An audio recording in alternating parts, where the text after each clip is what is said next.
जय हिंद साथियों। मेरा नाम है शिवाकांत शुक्ला और आप देख रहे हैं हिस्ट्री बाय शिवाकांत। उसमें आज चर्चा होगी राम मंदिर के इतिहास को लेकर।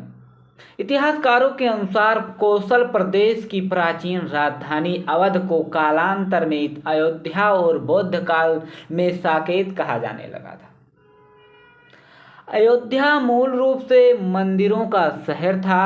हालांकि यहाँ आज भी हिंदू, बौद्ध और जैन धर्म से जुड़े मंदिरों का अवशेष देखे जा सकते हैं। जैन मत के अनुसार यहाँ आदिनाथ सहित 5 तीर्थकारों का जन्म हुआ था। बौद्ध मत के अनुसार यहाँ भगवान बुद्ध ने कुछ माह विहार किया था। अयोध्या को भगवान राम के पूर्वज विवस्वान यानी सूर्य के पुत्र वैवस्वत मनु ने बसाया था। तभी इस नगरी पर सूर्यवंशी राजाओं का राज महाभारत काल तक रहा।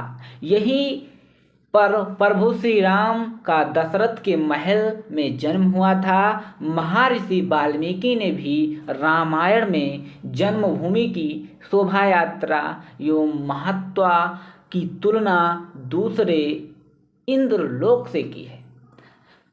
धन धान्य व रत्नों से भरी इस नगरी की अतुलनीय छटा एवं गगनचुंबी इमारतों के अयोध्या नगरी में होने का वर्णन वाल्मीकि में मिलता है।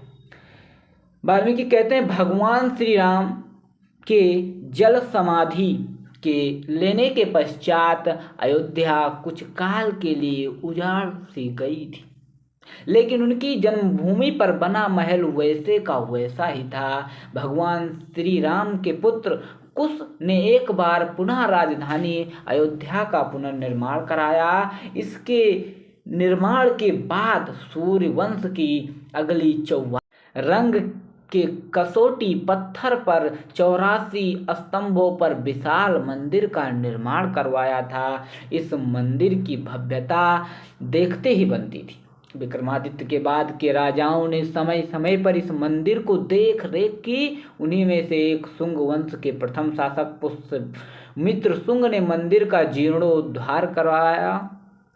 पुष्यमित्र का एक शिलालेख अयोध्या से प्राप्त हुआ था, जिसमें उसे सेनापति कहा गया है तथा उसके द्वारा 2 अश्वमेध यज्ञों के किए जाने का वर्णन है। अनेक अभिलेखों से ज्ञात होता है कि गुप्त वंशीय चंद्रगुप्त द्वितीय के समय और तत्पश्चात काफी समय तक अयोध्या गुप्त साम्राज्य की राजधानी थी। गुप्तकालीन महाकवि कालिदास ने अयोध्या का रघुवंश में कई बार उल्लेख किया है। इतिहासकारों के अनुसार 600 ईसा पूर्व अयोध्या में एक महत्वपूर्ण व्यापार केंद्र था। इस स्थान को अंतर्राष्ट्रीय पहचान 5वीं शताब्दी में ईसा पूर्व के दौरान तब मिली जब यहाँ एक बौद्ध केंद्र के रूप में विकसित हुआ।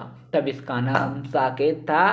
कहते हैं कि चीनी भिक्षु फाहियान ने यहाँ देखा कि कई बौद्ध मठों का रिकॉर्ड रखा गया है। यहाँ पर 7वीं शताब्दी में चीनी यात्री हुएनसांग आया। उसके अनुसार यहाँ 20 बौद्ध मंदिर थे तथा 3000 भिक्षु रहते थे और यहाँ हिंदुओं का एक प्रमुख और भव्य मंदिर भी था, जहाँ रोज हजारों की संख्या में लोग दर्शन करने आते थे।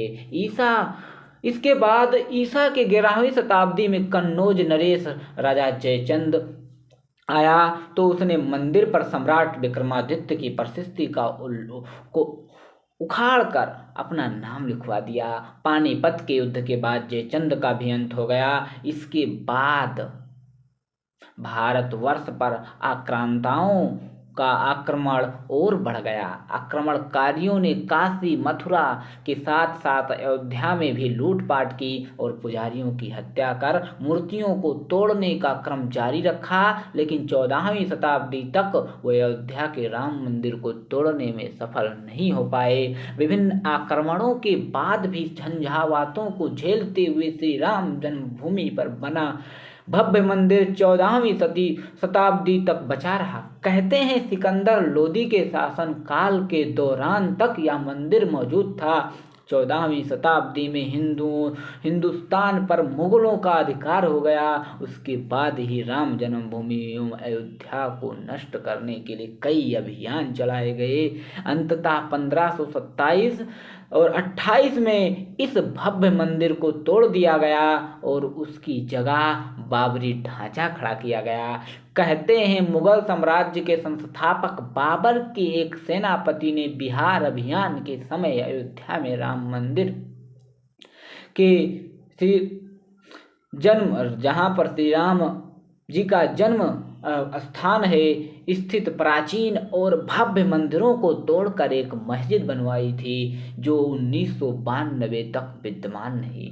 बाबरनामा के अनुसार 1528 में अयोध्या पड़ाव के दौरान बाबर ने मस्जिद का निर्माण का आदेश दिया था। अयोध्या में बनाई गई मस्जिद में खुदे 2 संदेशों से इसका संकेत भी मिलता है। इसमें एक खास तौर से उल्लेखनीय है, इसका सार है जन्नत तक, जिसके न्याय के चर्चे हैं। ऐसे महान शासक बाबर के आदेश पर दयालु मीर बकी ने फरिश्तों की इस जगह को मुकम्मल रूप दिया।